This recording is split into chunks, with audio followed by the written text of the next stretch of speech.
Good morning, colleagues. So thanks, colleagues, and thanks for you guys to making it to the second day. Clearly, you really want to be here. I want to be here. So I think if you look at the new logo or the new tagline from Absa, is that your story matters. And to what you've been saying, everyone has a story to tell. Everyone just needs that one opportunity to just make it. So my story is simple. Years ago, I used to work for a company.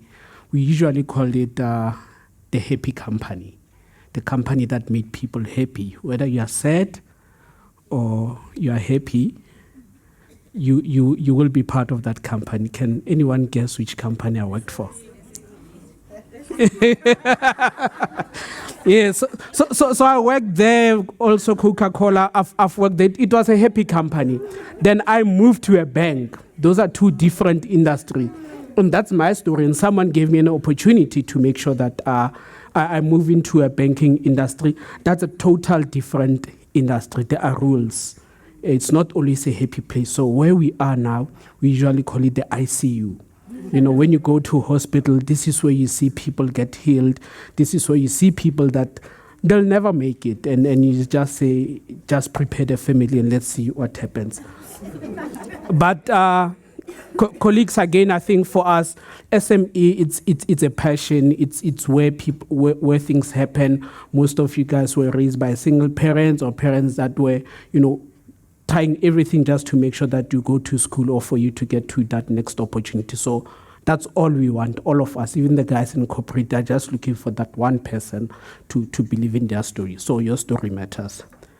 The QR code, it's not the QR code that they talked about, but then we'll get back to it. So colleagues, I'm going to try to talk fast, then we'll share the slides. Because when you talk about finance, I always want to be the last person when people have eaten and they're bored. Then after that, I usually get the door and I just run. Because I look like I'm the gatekeeper, I'm the one who doesn't make your dream happen because you believe in it and we don't see it that way. And that is because, in a hospital, you see patients coming in, others get healed, others are there for plastic surgery and for us, we are saying we are accessible and we are trying to make sure that we give you the right advice. You'll make the decision. So I work in a team called Wholesale, Retail and Franchise. So within our team, there's 4 subsectors that we really look at. For me, I look at what we call the automotive sector. That is dealerships, motor dealerships, automotive aftermarket, and fuel.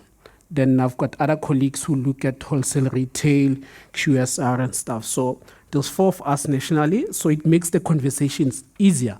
When there's a deal about filling stations, we are like, is there a McDonald's, is there KFC? So we are able to gather that information to make sure that we do things are much more easier for you. In terms of the fuel industry, I think this has been touched yesterday. Your Kodo, your Dodo, you've got non-refinery, you've got refineries. And the nice thing about Sasol, it's that child will never leave home. It's a South African brand. Other people come and go. Shell say they are leaving. BP, we are expecting them to leave or not leave. But then it's fine. At least for Sasol, we know they are here. You can go, you'll be back here. Okay. And we are starting to see non-refineries coming through. And most of them, what you don't know is that they're also supplied by Sasol in terms of fuel. This we spoke about yesterday. So look at it quickly. I'll ask a question later about it. Cool. In terms of the convenience store, so when I look at fuel, for me, fuel is a commodity, but then it's part of the businesses. Where we are going in terms of the fuel industry, can I say this before I get kicked out? Fuel as a petrol is no longer a bigger commodity in a filling station. We are starting to see more of malls. We are starting to see a real one-stop service center. So in terms of the convenience store, the gentleman here talked about the numbers that we are looking at. Your C-store 10 to 20%, you say 10 to 12, but I've got medication to show you how we get to those numbers, because for us at least we get data from everyone else. But then some of these numbers, as you start working with them, it becomes easier to spot the differences. Some of you guys will get consultants, they'll put numbers in, then we start having a conversation. You can see that some of these numbers don't make sense. QSRs, they are growing. Lots of people, they are making sure they've got your steers, debonaires and stuff. And with that, as a bank, remember I'm talking about fuel station, we also take this into consideration. Different franchise requirements, but then we always want to make sure it's within the same term. I know some of you guys, Thami, I believe in this business. I know Sasol will renew my contract. I also believe in you, but then there is a contract. Let's deal with that. Okay.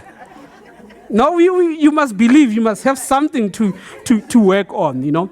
And as you look at the numbers, the averages, you know, this is a business of averages. It's a business of volume. So seasonality is very important. Where you are, it's very important. And if you want to know where to put your filling station, please go pay your rates. While you are there paying your rates, ask where the town planner is. Ask them where the next RDPs are coming. Then you'll know what you're going to do. Okay, so there are different things that are moving, but then we make sure that all those numbers are good. In terms of franchise, especially on the convenience stores and stuff, there's a lot of models that are there. Everyone is promising, no, you don't just go to the bank, we'll fund it 100%. We are in a business of business, and on that, you must also show your own contribution and your dedication into what you are doing. Where possible, we'll try to fund it 100%, but numbers must stack up. So this is what we do as a bank. So we usually say, how do we solution you? We must look at you in three lenses. How do we solution you as an individual, as a business owner? How do we solution your business? I think you guys are here for that. But then also your employees. If you're not happy, your employees are not going to be happy. So there are solutions, non-financial solutions that we provide, and our ED team will also touch on that. You'll see during December, all your employees are there. They start going home. January, they're calling, hey, Mlungu, I don't have money for petrol. Those things happen and they'll affect your business. But then if you put it as part of your value proposition in terms of this is the proposition I'm giving to you, non-financial education, how to manage money, it becomes easier. Because some of the business owners, you see lots of loans to employees, then the employees disappear. So we look at that and we go throughout the what you call, your growth stages. So in terms of, here I say, assessing the franchisor. So my job is a little bit easier because I usually say I come at the end. You see a place, you do your environmental studies, you've already spent 800,000. There's no turning back, you're still going. So you find the land, it was given by Chief Letsoalo somewhere, then you're still going, and then they are helping you to build. Once you start building, that's only when you come to me. I know I get emails, Thami, where can I buy? What is the best brand? I sell money. The best brand is red. So once you've done all those things, that's for us to now where we step in. We rely more on the franchisor, one, reputation, the criteria that they've used, and you can see before you even get to site license, retail license, the oil company will have access to, and they are using almost the same things that the bank has done. So they've done most of the work. By the time the cash flow comes to me, the projections, they are very clear on where we are going. So we know that you are in business for business. A tripartite relationship is very important to us. We need to understand who's your franchisor, what they do, what processes they put in, one, to support you, especially if you're new in the business. So if they give you the keys to Sasol and they leave you there, guess what? Nothing's going to happen. You'll run, try to call cars to come in, but then we depend on their structures to support you, how to do your marketing, how do you manage your sales, how do you place your orders, how do you manage your finances. But we also provide those non-financial support. Security collateral are more on the commercial side. So if you're able to raise 25 million, chances are you've got a farm, a Ferrari, you are fine, you are doing well. So collateral will require it in terms of risk. But in terms of risk, guys, when you look at brands like Sasol, the risk is limited. It's a brand that is there. I don't think you'll want to see, they say there's 5 Sasols that closed down. That will be a concern to us. Therefore, they'll make sure that the people that they select is the correct people that will be there. So we also put reliance on the brand. So if there's something happening with the brand, I'll be the first one to know. I'll be calling everyone like, hey, what's happening? Is your blue still dark blue or baby blue? Let's get the understanding there. Yeah, because if those things changes, obviously it affects what's happening in the industry. But then for us, we get comfort because we build relationships. We start to understand. Sometimes it's just one headline that means literally nothing to the franchisees. So these are the 4 C's. Character. There are people that are hard workers, and all they are good at is just working hard. The finances, get someone else to do that for you. Cash investment, that is very important, what you put in. If you put your money in there, you don't want to lose it, right? Even the guys that had their 2 pods, okay, they've started spending them. But then they are making sure that they're using it for what needs to happen. Capability, you cannot be everything in your business.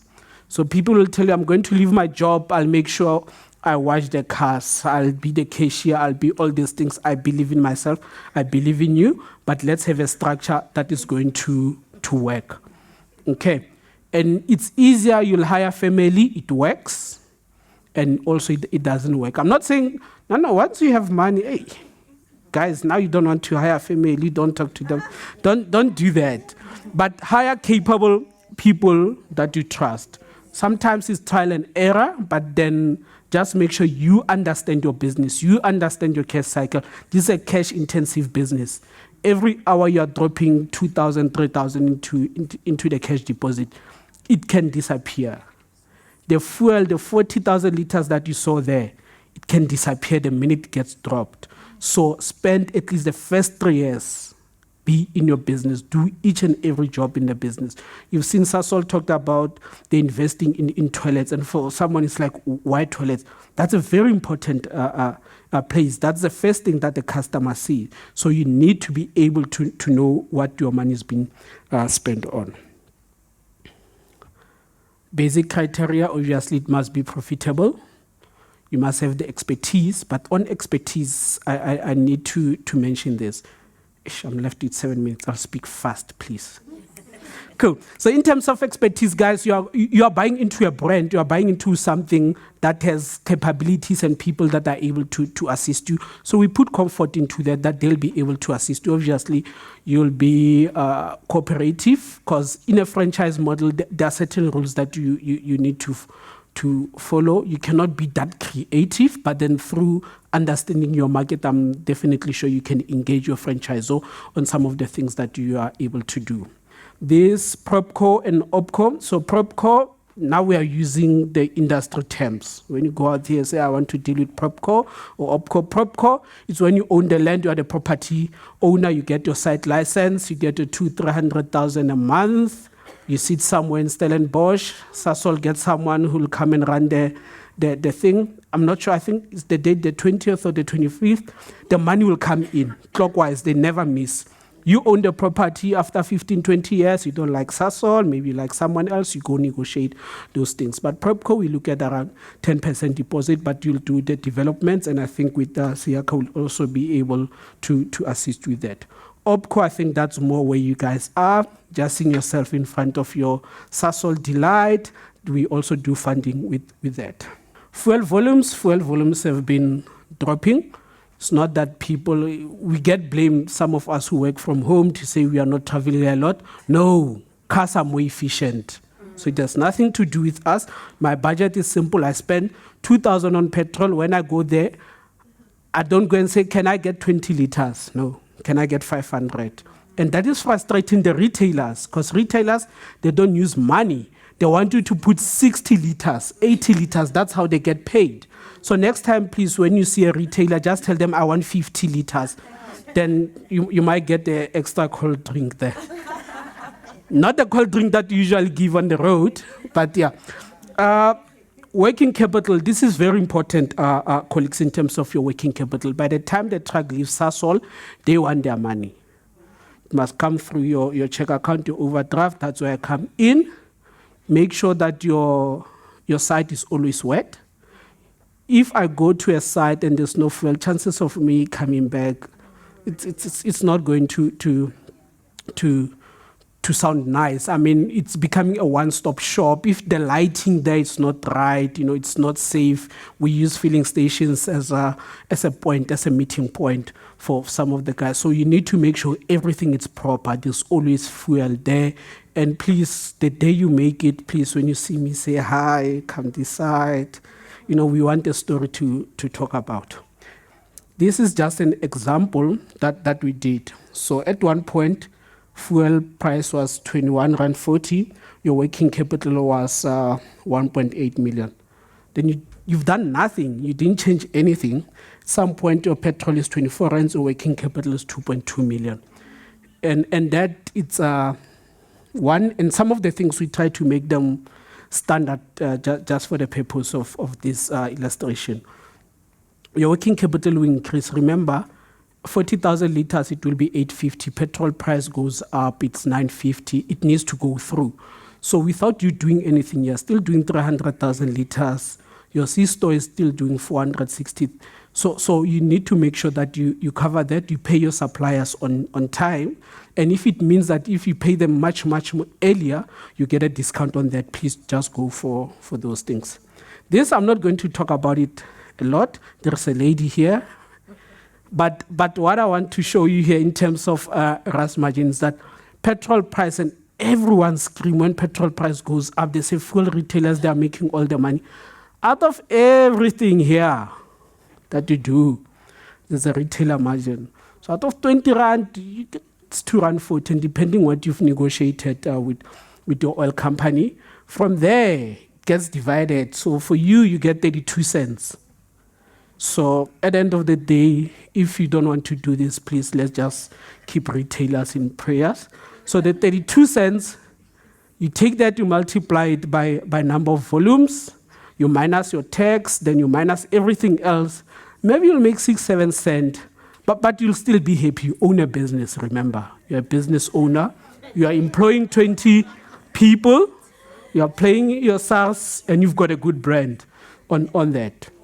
Okay, and some of the things, Capex and stuff, there are certain things that you will not spend on. But please, guys, please, man, you see like this red shirt, the blue shirt, if you see that it's shading, it's becoming shades of blue, just buy proper uniform for the guys. Don't skimp on small things. Your brand is what's going to pay you. So 32 cents, I think wage negotiations are happening now, might go up by 5 cents.